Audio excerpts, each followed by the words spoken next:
Way you can make your chord progressions more interesting. Borrow from the parallel major or minor of the key you're in, and that's called modal mixture or chord borrowings, and here's how you can do it. Here are two examples of normal diatonic progressions, which means that these are notes just found in the key. So in A major, we've got 1, 4, 5, 1 and 1, 2, 5, 1.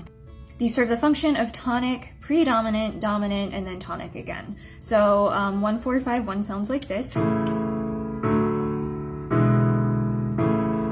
But if we lower that 6th scale step, that F sharp, to become an F, it turns that 4 chord into a minor 4 chord, and it is just a little more interesting to listen to. Okay, so and then we've got our 1, 2, 5, 1. So lowering that F sharp to an F actually turns that 2 into a half diminished 2, so it sounds like this. And that's